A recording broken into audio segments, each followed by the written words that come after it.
mwine tukwaniriza nnyo mu meeting ya afande tukuwe musindalo bimbulire nze nja byogera bimbulire nja byogera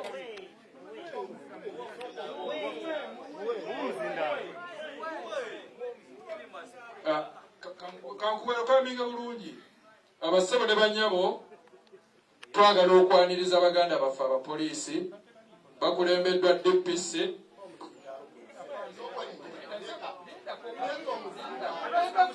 all the people assembled here.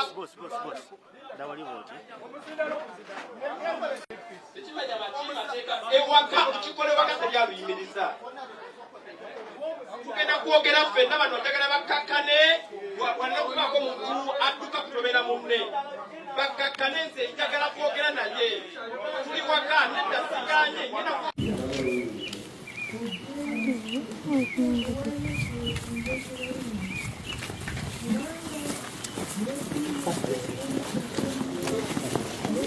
linda n'olwekyo mukwate ekubo buli omu agende ewuwe.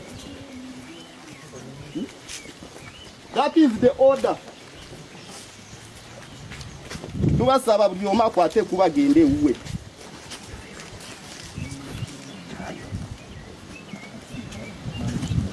Wano waliwo komanda zaake wano tubantegeere mityana wano luli eri polisi bwe yankwatako n'abamaje bamanyi kyekyatuukawo emityana kati mukanza okukola direct attack ku zaake ku mityana mityana kati kino kye mutandise tumugenda kukyejjusa era DPC ali wano mwena muwe ebbanga tono nnyo kino ekitundu agenda kuba amaze okukyalulira tuba ekintu kyakoze mu Public Order Management Act tewaliwo okulozi yonna yonna mu tteeka eryo egamba nti omuntu ogenda stopping olukiiko lw'omuntu oluli mu maka ge ekyo tekiriyo.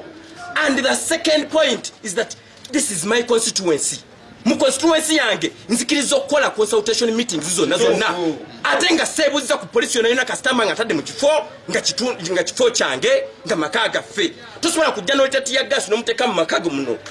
Kati awo etteeka lyonna lyoboolese oda yonna gyoboolese nga nkyamu nga si ntuufu nze ng'omukulembeze mbali n'okugamba abantu bange bagiresisting. Awo no tugenda otandikira olwaleero kuba tubaye tulonkinga obukiiko bwaffe obugenda okubanga bututambuza mu 2021 nga buli private ne kati waera batandise ekintu nga kino kimenya mateeka okubanga oleeta poliisi neggala amaka g'omuntu neggala amaka gaffe nti vaamu temulina kubeera na lukiiko mu maka gammwe. Ekyo mu clause ya Public Order Management Act tekiriimu. Poma teyogera bwetyo tumubuuziza tteeka kiri okozesa okubanga olukiiko luno lufuula erigo nga talina kyayogera nga matama ntengo. Kati bino ebintu bwe bitu bye tulina okubanga tugezaako okulaba nga tulisistinga tetujja kubeera compliant buli kiseera ku kintu kye tumanye ekikyamu. Order yonna webanga nkyamu erina kubanga tugidisobeyinga tulina kubanga tetukkiriza. So mu nkola eyo batandise olutalo lwe batamanyi lwa amaanyi tebamanyi maanyi ga lutalo lwe batandise wano emityana tugenda kuba tutandikirawo okubanga tudifayinga ebiteekateeka byonna ebifu okutandika n'olunaku lwaleero ate zino enkiiko zigenda maaso buli lunaku tugenda kuba tuteekayo olukiiko ekyo bayita people power.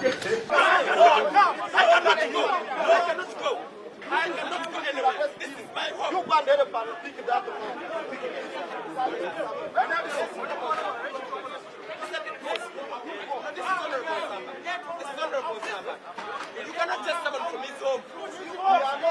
You cannot test someone who has invested. You cannot test someone who has in a public rally.